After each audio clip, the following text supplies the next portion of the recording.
My name is Victoria, and my story begins with an event I cannot forget: my sister Elena's wedding. I've always been the overlooked one in the eyes of my beloved mother. I first realized this clearly 2 years ago when I read my mother's diary. Throughout my growing years, my mother never acknowledged me, treating me as a failure.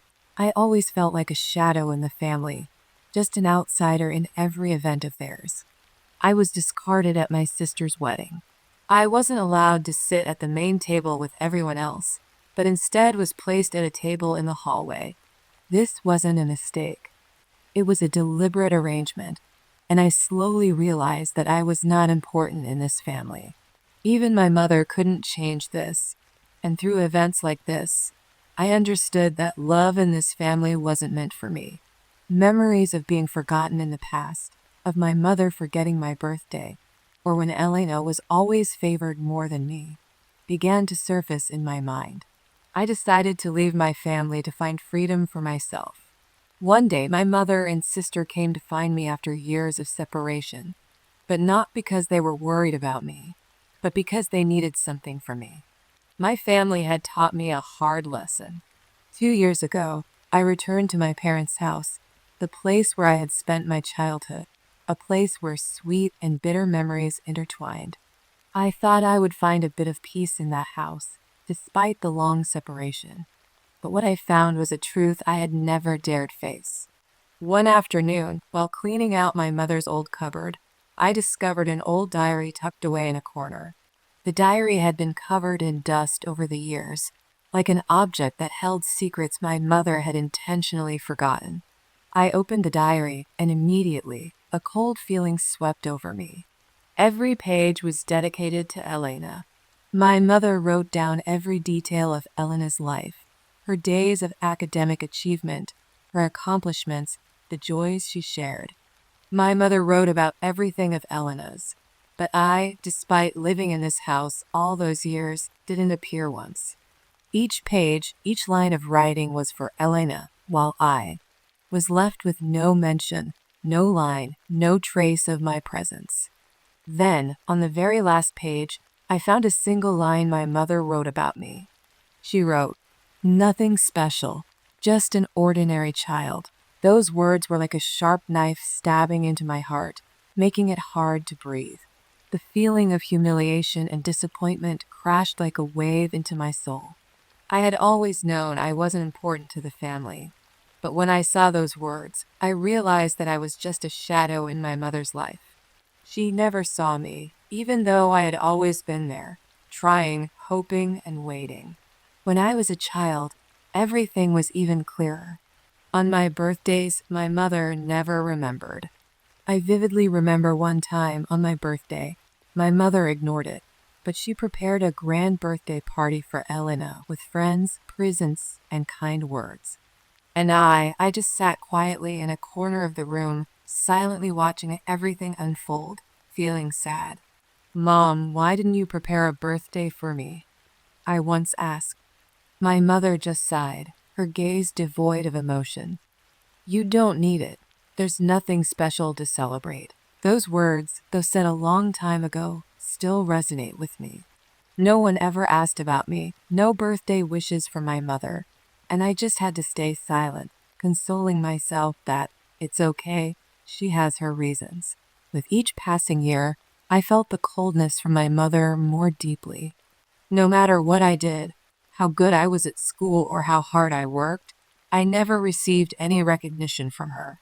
She always had praise for Elena, but for me, there was only silence. When I achieved something, my mother never cared, never offered a compliment.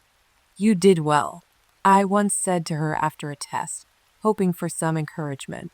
But my mother just replied coldly, "Yeah, it's just average." Then one day, I decided to confront the truth. On a gloomy afternoon, I sat across from my mother, trying to control the overwhelming emotions inside me. I asked her a question I had always wondered. "Do you love me?" She looked at me, her gaze showing no surprise or hesitation. She just sighed, her voice as cold as it had always been. "I never loved you like I loved Elena." You're nothing special." Those words were like a lethal blow, making my heart tighten. Although I had known this for a long time, hearing it directly from my mother still left me breathless. It felt like everything inside me collapsed. The feeling that I have always carried with me, the feeling of being the outsider, the feeling of always being abandoned, has become all too familiar. I am not the one who is loved in this family. My mother only sees Elena, only loves her. And I, no matter how hard I try, am just a replacement, a part that never truly matters. Memories of being forgotten, of standing alone in the dark corner of the family, of watching Elena receive the love and affection that I longed for, all rushed back to me, making me feel that there is no place left where I could find comfort. My mother had decided long ago that I was unworthy of her love, and I was just a replacement, never recognized, never truly having a place in this family. My heart shattered when I realized that I would never be considered an important part of the family. Those years spent living in Elena's shadow, under the unconditional love she received from our mother, I had told myself I would never escape this coldness. Until today, nothing has changed. I can never forget Elena's wedding, my sister. It wasn't just her big day, but also the day I had to face the feeling of being excluded in my own family. Elena's wedding took place on a hot summer day, the warm golden light of the afternoon shining through the windows, reflecting off the lavishly decorated tables with candles and fresh flowers. The atmosphere was magnificent, but within me, the coldness was impossible to shake off. The large hall with white-covered chairs and sparkling chandeliers above could not hide the truth that I was just a lonely shadow in my own family. The cheerful sounds around me felt distant, making me feel even more out of place. As I walked into the hall, I saw my mother and sister Elena standing in the circle of friends and relatives. Elena was radiant in her pure white wedding dress. Every eye was on her, and relatives and friends were all smiling, congratulating her. As for me, I quietly stood in a corner of the room, unnoticed. My mother stood right beside Elena, her face glowing with joy, her eyes filled with pride as she looked at Elena. But when my eyes happened to meet my mother's, she merely glanced at me coldly, then turned away, continuing to talk to others. A wave of pain surged in my chest, as if an invisible wall was slowly separating me from this family. Mom, she's the important one, while I'm just the outsider. A harsh but truthful thought crossed my mind. I felt like my heart was being suffocated by these stifling emotions. My mother said nothing, didn't look at me again. When seating arrangements began, I hoped to sit near the family, but no. The server smiled and pointed to a table outside the hallway. "You'll sit here," he said, his voice cold as an order. I looked at the table, small and far away, distant from where everyone was gathered, where the smiles and joy were. My mother stood there, looking at me, but her gaze passed right over me. Not a word of reminder, not an apology. I tried not to care, but with every step I took, I felt the loneliness, the separation. The people sitting at the main table laughed and chatted happily, while I could only sit quietly in the darkness of the hallway. Their laughter echoed back to me, making me feel even more out of place. I clenched my fists, my eyes blurring as I tried to hide my frustration. But no, I couldn't stop feeling hurt. As I sat there, I saw Elena, my sister, surrounded by her friends, her face beaming with bright smiles. Every family member came up to her, chatting and raising glasses to toast. But when my gaze accidentally met hers, I saw her glance at me briefly, then look away with no sign of concern. Elena was the center of everyone's attention, while I, her sister, was just a faint part of that picture. I stood up and walked toward my mother, hoping to find a reason for this separation. As I approached her, I looked up at her, my heart pounding. "Mom, why am I sitting here?" I asked, my voice trembling but trying to stay calm. My mother turned to look at me, showing no surprise, only indifference in her eyes. She looked at me as though I didn't belong here, as though I wasn't her child. "You're not important today," my mother replied coldly, without any emotion. She didn't look at me again, but turned away, continuing to converse with others, people who I felt were more important than me in her eyes. Those words were like a slap in the face to me, leaving me speechless. Inside me, every shard of hope shattered. The feeling of being pushed aside, not being seen like an unfamiliar guest in my own family, became clearer and clearer. But I'm Elena's sister. I'm also a part of this family. I wanted to say, but the words never left my throat. My mother turned away without looking back, and I stood there, motionless, feeling as though I no longer had the strength to stand. That feeling of humiliation, pain, and disappointment surged again, like a powerful wave crashing over me. My mother didn't need me. My sister didn't need me. And no matter how hard I tried, I was just a faint shadow, unloved in this family. I turned my back and walked back to the table in the hallway where I had been assigned to sit. From there, I looked toward the main table, where everyone was gathered, chatting, eating, enjoying themselves. And I, alone, could only sit and watch, feeling like an unnecessary outsider, unable to fit into my family's life. That feeling didn't fade, and with every passing second, I realized that I would never receive love or acceptance from my mother, my sister, or this family. Sitting quietly at the table in the hallway, I tried not to pay attention to the laughter and cheerful conversations coming from the main table. Everything seemed blurry to me, and with each minute, I felt more lost. During that time, a group of my sister's friends, people I didn't know very well, entered the party room. They seemed to have come to congratulate, but when they saw me sitting alone at the table in the hallway, their attention immediately turned toward me. A girl in the group, wearing a striking red dress, smirked and turned to a friend nearby, whispering something. They didn't think I could hear, but I knew they were talking about me. "Is she Elena's sister?" she asked loudly, intentionally making sure I could hear. "Look at her. She's just a shadow. Unlike Elena, she's got nothing special." Their mocking words made it impossible for me to remain still. I could hear the giggles from my sister's friends. They were pointing and whispering about me. One person in the group added, "Their mother only loves Elena. She's always the one left out in the family. Look, she's still sitting here in the hallway like some strange guest." Each word, each mocking sentence was like a knife stabbing into my heart. I couldn't stop thinking about what they said. It felt like every defeat, every humiliation in my life had been laid bare by them, clearer than ever before. I looked once more at the main table, where my mother and Elena were laughing and talking happily, completely unaware of what was happening here. A feeling of shame rose within me. I tried not to make it too obvious, but a tear quietly fell.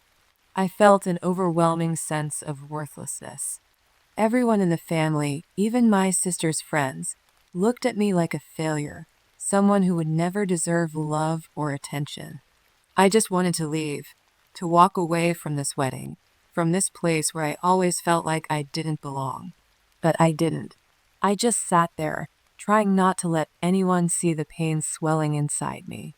Almost instinctively, I forced a smile when one of Elena's friends looked at me and asked, "Why are you sitting here alone?"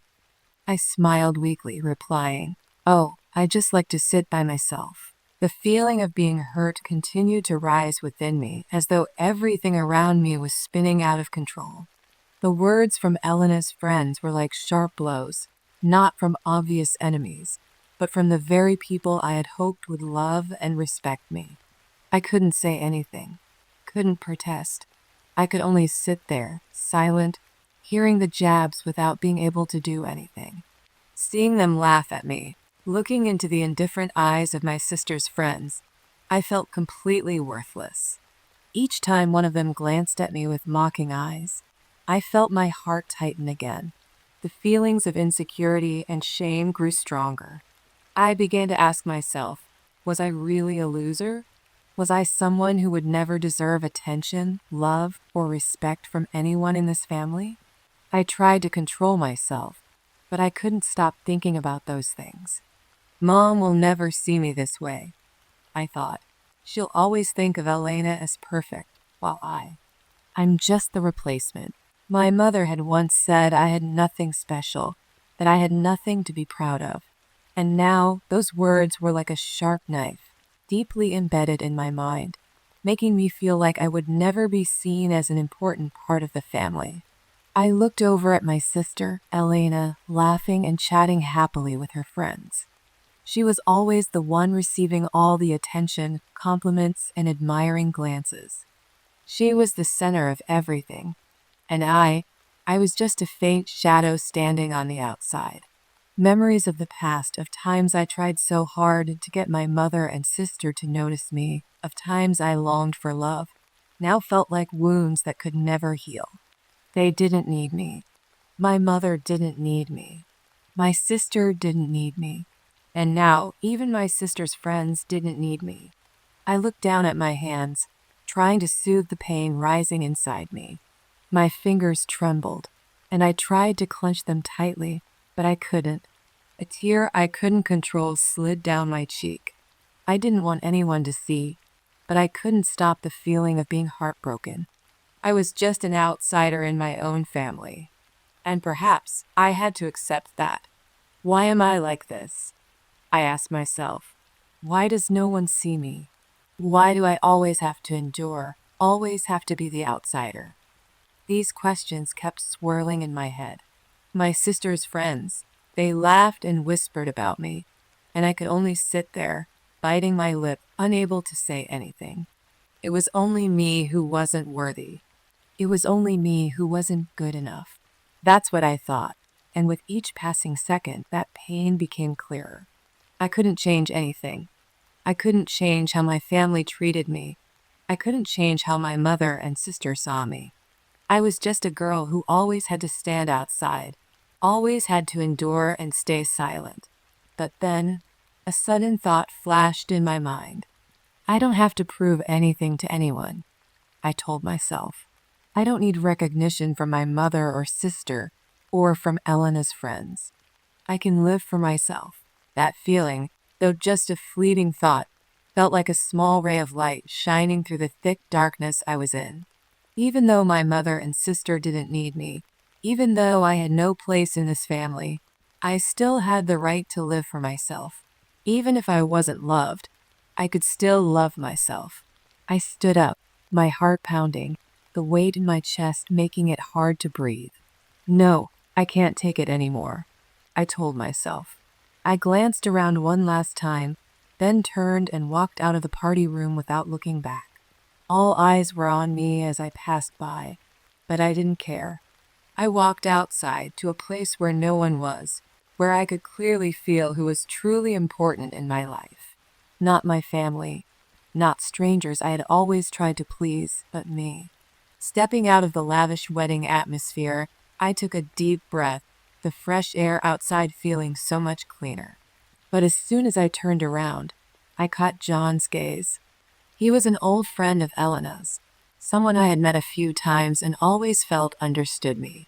He walked over to me, his face smiling, but his eyes were slightly hesitant. "Victoria, what are you doing out here? Didn't you enjoy the wedding?" John asked, his voice still gentle, but with something different. I looked at him, and for a moment, I felt a bit of warmth in my chest. But it was brief, because soon after, I realized something was wrong. I couldn't stay there anymore. I couldn't keep pretending like nothing was happening. I answered, my voice a little dry. I'm not important in this family, and I've known that for a long time. John stopped, his gaze scanning me in a way that was hard to understand. He looked at me as if trying to figure me out more clearly, but after a brief silence, he sighed and said, "Victoria, I didn't know you felt this way. Actually, you've changed a lot." I looked at him, my heart tightening. "Changed how? What do you mean?" I asked, trying to hold back my emotions.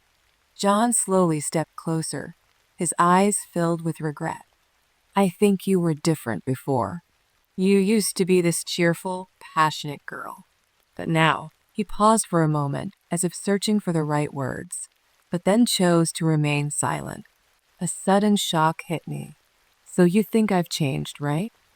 I'm not who I used to be. My voice dropped, unable to hide the disappointment. Even you don't understand me, John?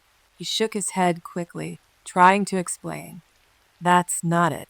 But he stopped, looking at me with confusion. I just feel like you're more distant, like you're not yourself anymore. John's words hit me like a heavy blow to my heart. I felt like everyone was turning their backs on me.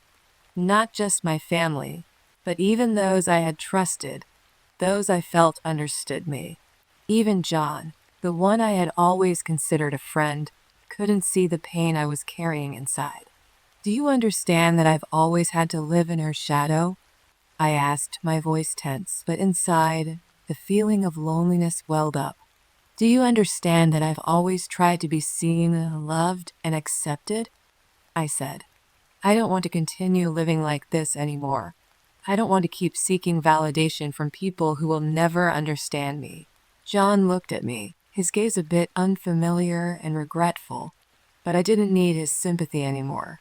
I just felt more and more alone. I feel like I've lost everything, I sighed. My mother doesn't need me. My sister doesn't need me. And now, even the friends I once trusted don't see my pain. He remained silent, saying nothing more. I could sense the unfamiliarity in the way he looked at me. And at that moment, I understood that not just my family, but the entire outside world had no place for me. I guess I was wrong to expect understanding from everyone, I said, my eyes sparkling, but not from tears. I will live for myself. Even if no one sees, no one understands, I won't keep suffering anymore. And with that, I walked away, not looking back.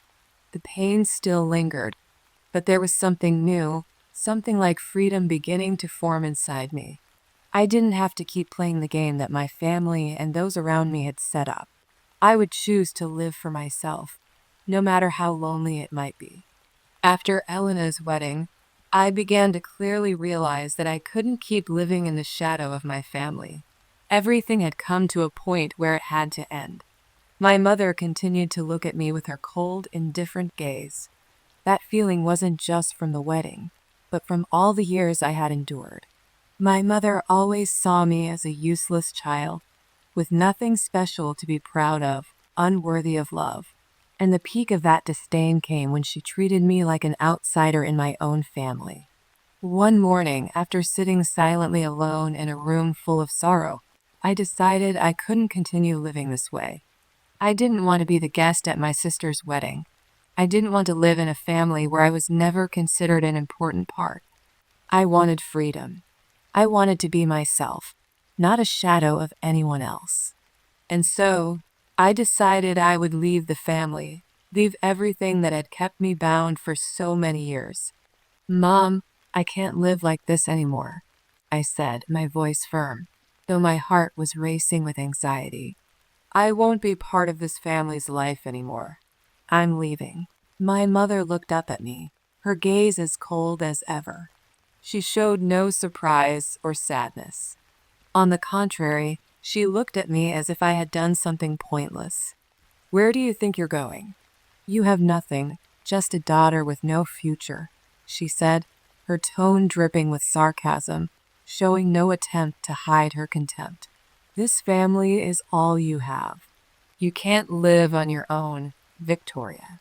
Her words were like a slap in the face, but I didn't let myself fall. I can do it, I said, my voice resolute. I'll build a new life without anyone's approval, especially not yours. My mother scoffed, her eyes seeming to pierce through me, full of disdain. You think you're going to go somewhere, find something? You're not capable, she said, her words like daggers piercing my heart. You don't deserve that life. You've always been in Elena's shadow, and you will forever be the loser. Her words were a painful affirmation that I would never be accepted. This wasn't the first time my mother had said such things, but this time it hurt more than ever. The feeling of being an outsider in my own family became even clearer. My mother didn't believe in me, didn't love me, and it was clear she didn't want me to leave. But I couldn't turn back. I couldn't live in that disdain and indifference any longer.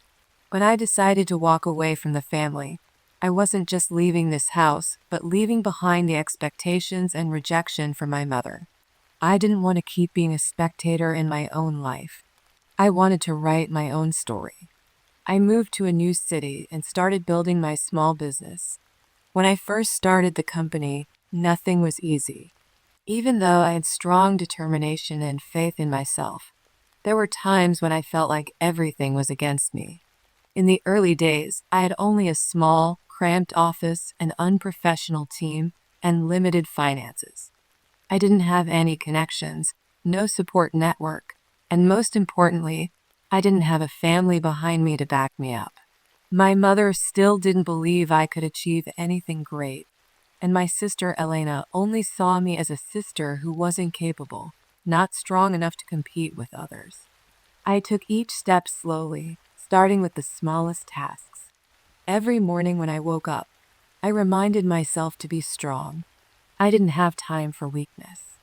While others were sleeping, I had to work hard to build my dream. I remember many late nights when I sat at my desk, staring at the computer screen, unsure of what to do next. Every time I sent an email to partners or suppliers, I never knew if they would respond. And when I went out to meet clients, sometimes I could only sigh when I saw the big brands and stronger competitors. But in all those moments, I never allowed myself to give up. One of the most challenging moments for me was when my company participated in a large fashion fair. It was an opportunity for us to promote our products, but our booth was just a small corner, without the glamour or splendor like the other brands. The booths around me displayed vibrant collections with famous models, while I only had a few simple dresses. Looking at them, I felt small, like an ant in a vast ocean. Despite that, I decided not to give up. I stood next to my booth, smiling and chatting with the customers passing by. "Hello, would you like to see our new collection? We use natural fabrics and unique designs," I said, trying to show confidence in every word. And then a customer approached. She stood silently in front of the dress I had just designed, her gaze lingering there a bit longer. A sense of excitement rose within me. Finally, she smiled and said, "This dress is beautiful. I'll buy it right away." That was the first time my product was truly loved and trusted by a customer. The happiness I felt receiving that first order was beyond words. I knew that no matter how difficult it was, I had done the right thing. After that, I continued to work tirelessly. I started improving my designs, enhancing the product quality, and ramping up marketing through social media. With each new collection, I poured all my heart into it, from every stitch to the way the products were displayed. I collaborated with small influencers in the fashion community who began to recognize the potential in my small business. Through this, I didn't just sell products. I sold my story, that of a girl daring to rise from the hardest of circumstances. We started to get noticed. More customers began to find us, and the orders began to increase. Large orders from well-known fashion stores started coming in. A year later, I expanded the company and hired more staff. I no longer worked alone. I had a reliable team with me to build the brand. Each member of the company shared the passion and determination to develop the business. Then one day, a major event in the fashion industry took place. One of the famous distributors from abroad wanted to collaborate with me. They had seen my company's products online and decided to meet.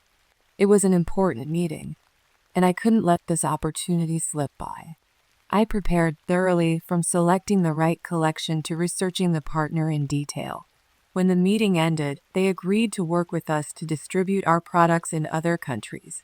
In the following months, as the company started to grow stronger, I could clearly feel the changes in myself. Every morning, I no longer felt exhausted or worried about where the company was headed. Instead, I felt excited and full of energy. The achievements I had made, though modest compared to large companies, were proof of my efforts and perseverance. Back then, I would often sit in my small office, looking out the window, feeling the bustling atmosphere of the city evolving. Our new collections began to get noticed, and customers came back with compliments about the quality and unique designs.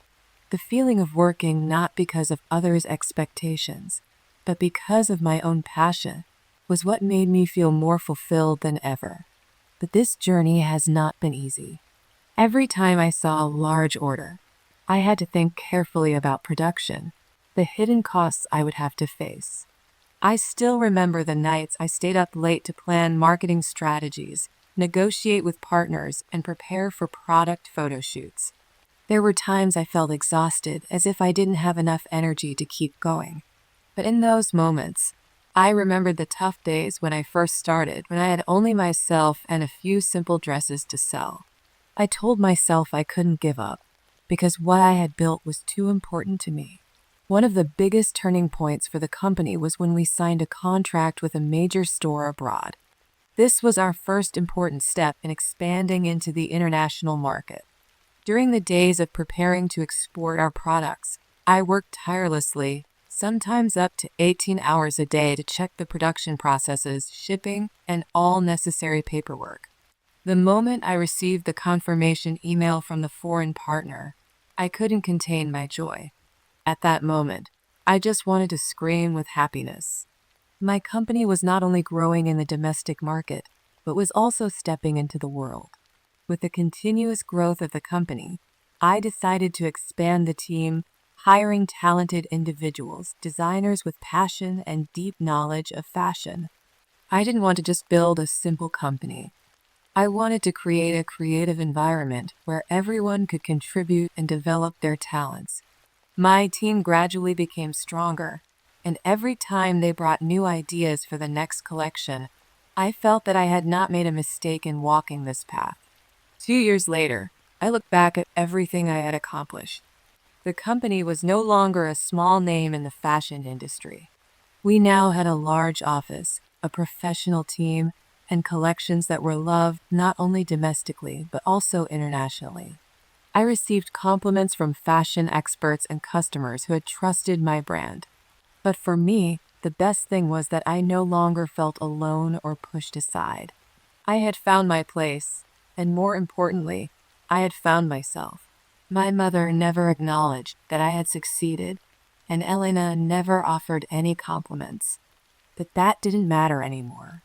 I no longer needed recognition from anyone. Standing on the stage at a fashion event, looking at the bright lights and the people around me, I understood that all I needed was belief in myself and a determination to never give up.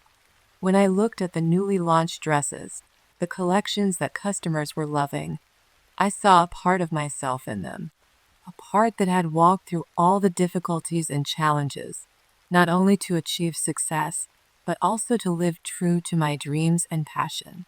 I had built a company, but more importantly, I had rebuilt my life.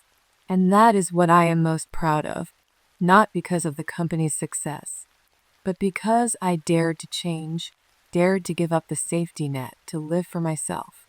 One morning, just like any other day, as I sat in my office checking emails, an alert from the media made me stop. The headline of the article was sensational. Family-owned business X faces difficulties, on the brink of bankruptcy after years of losses. My heart sank, and it felt like a slap in the face. This was my family, the business my parents had once been so proud of, but now facing irreversible failure. I couldn't believe what I was reading. The details in the article described the disastrous financial situation of my family's company: overwhelming debt, unable to pay bills, and facing the risk of complete closure. People in the industry had started to gossip about my family's downfall. I couldn't believe things had gone this far. I sat there, staring at the computer screen, my heart aching. Over the past 2 years, I had done my best to rebuild my life, to prove that I could stand strong on my own. But now, seeing my family sinking into financial crisis, I couldn't help but feel a little guilty, even though I had distanced myself and chosen to live for myself. Memories of the time I spent with my family flooded back. The arguments, the contemptuous words, my mother's indifferent gaze, and the coldness from Elena. As soon as I finished reading the article, my phone rang. I looked at the screen and saw my mother's number. I hadn't intended to answer right away, but I knew I couldn't avoid it any longer. I pressed the button to accept the call and raised the phone to my ear. "What are you doing?" my mother asked, her voice devoid of any emotion, as if the 2 years of separation had never happened. "Your father and I need your help. The business is struggling, and we can't do anything to fix it." I felt a shock in my heart. It had been 2 years since I last heard my mother's voice, without a single check-in or any care for my family. And now, when they were facing a crisis, my mother only wanted me to help them with money. No apology, no explanation, just a demand. My mother had not changed, still seeing me as a tool, someone who could solve their problems for them. "Mom, I can't help you. I've built my own life, and my company is growing. I can't pour money into the family business anymore," I replied, my voice cold, though inside there was still a bit of pain. "You don't understand anything. Your father and I worked our whole lives to raise you. We have no one else but you. Now, you are our only hope," my mother responded, her voice growing more frustrated, as though I was abandoning them in their time of need. Every word my mother said felt like a knife stabbing into my heart. I thought about all the years I had endured in this family, the times I was abandoned, the times I never received love. Now, when everything was falling apart for them, they turned to me. But they didn't come to apologize. They didn't come to heal the relationship. They just wanted me to fix the situation. "I can't just be a replacement in their lives, Mom," I thought to myself.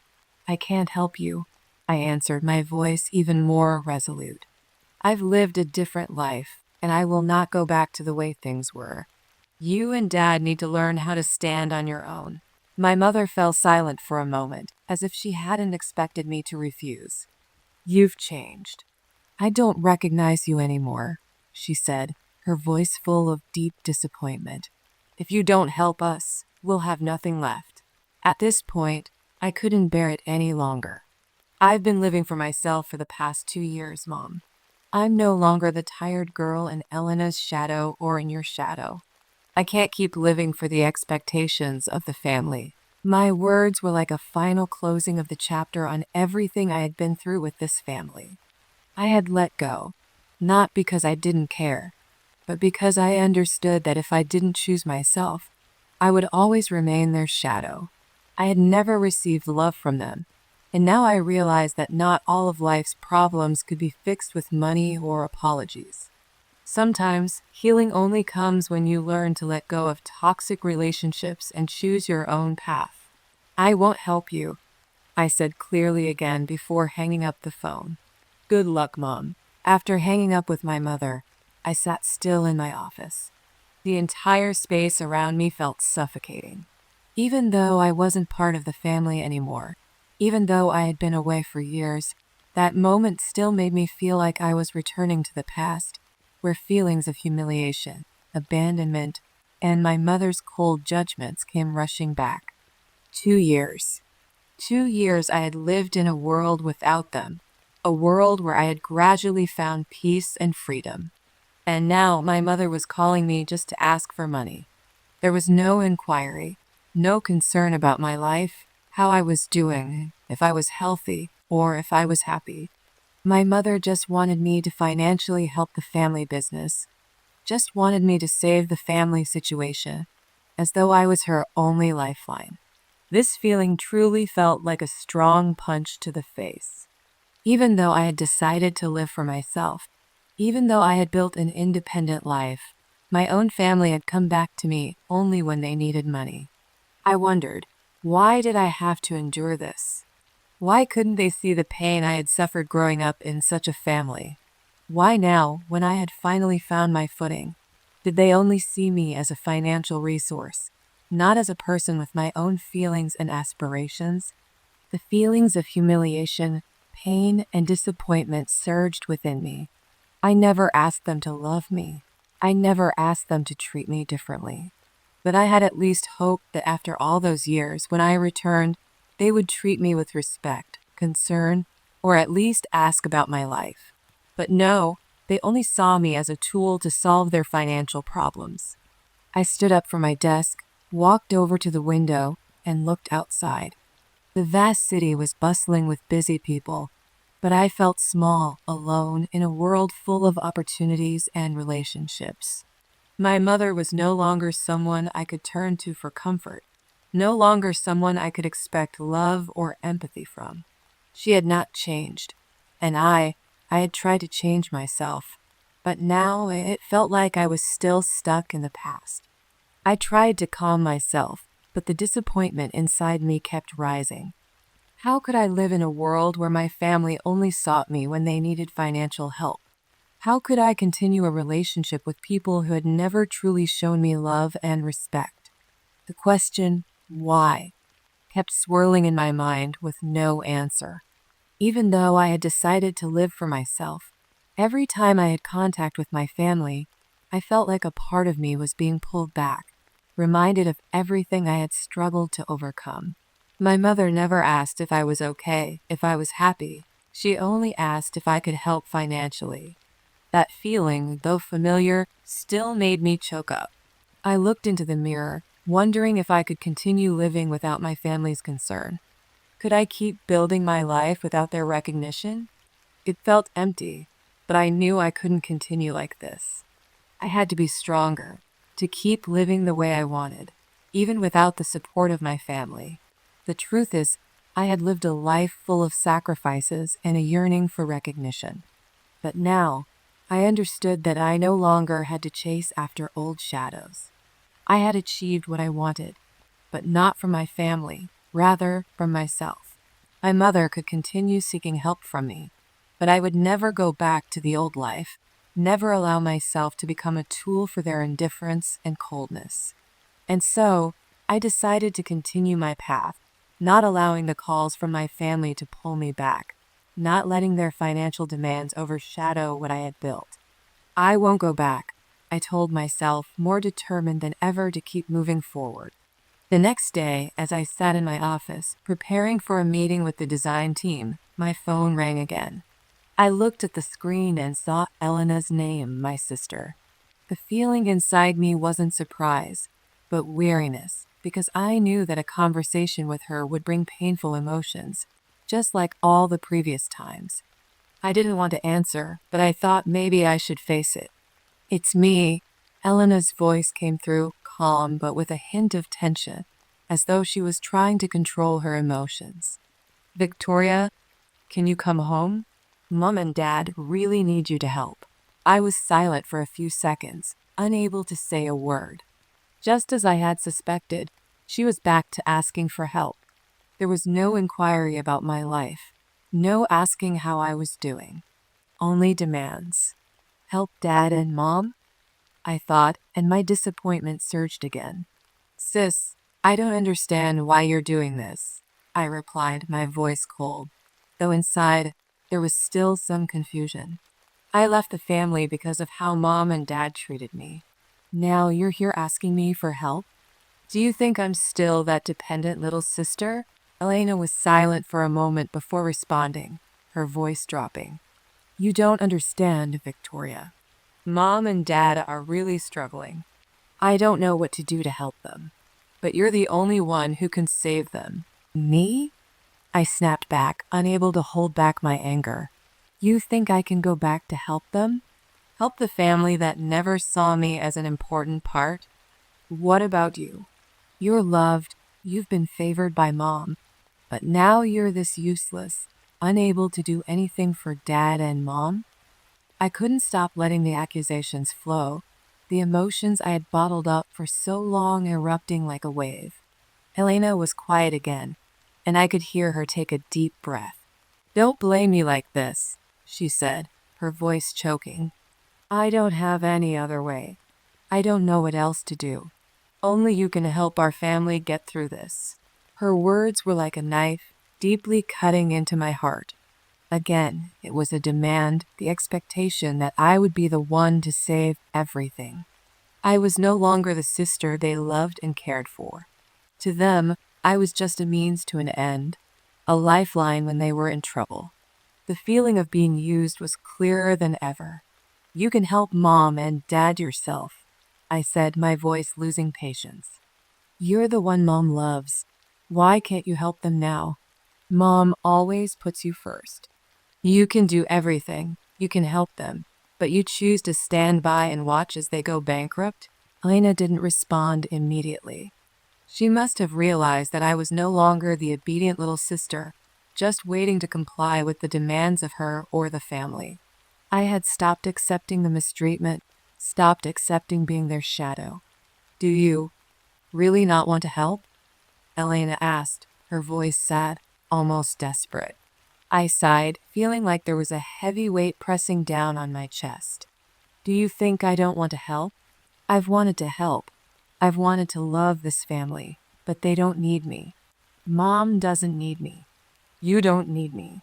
Who am I in this family, if not the one who's abandoned, the one pushed aside?" This time, Elena said nothing. Only silence lingered, heavy and suffocating. I realized that no matter if she listened to me, no matter how much I scolded or complained, nothing would change. The wounds in my heart were too deep, and no words or demands from the family could heal them. "Go home. I can't help them. Not right now." I ended the conversation. When the phone hung up, I was left alone with dark thoughts, but gradually I felt my heart lighten. Yes, I had given up on my family, but I was no longer living for their expectations.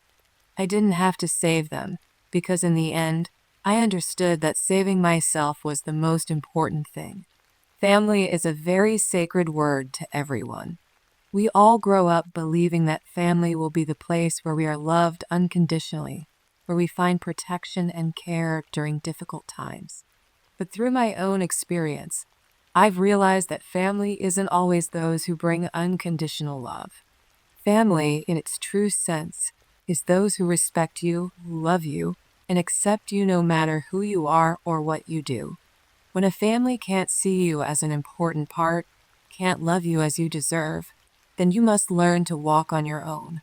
I have learned that you don't need to seek love or acceptance from anyone, not even from your family. True recognition and love must come from within yourself. When you love and respect yourself, you no longer have to worry about whether someone loves you or not. Happiness doesn't come from seeking approval from others, but from being able to live a free life, true to who you are. Love and self-acceptance aren't things you can beg from others. The most important thing is to love yourself, to choose yourself, no matter what. When you learn to love yourself, you no longer feel a lack or depend on someone else's recognition. You will no longer be a shadow in your family, in relationships, but will stand as yourself, an independent, free, and strong person. In the end, I realized that the choice was mine. If my family had decided that I didn't belong, then it was time for me to act as if I truly belonged to my own life. For so long, I had lived for the acceptance of others, but now I knew that I had the right to live freely for myself. Not everyone will love you the way you want them to, and that's something you must accept. But what matters is that you love yourself, respect yourself, and never let anyone or anything make you lose yourself. Freedom is not just about escaping toxic relationships, but about living a life unburdened by the expectations of family, friends, or society. I found freedom in my own choices. The choice to live true to myself, to live without fear, not needing anyone's approval, as long as I love and accept myself.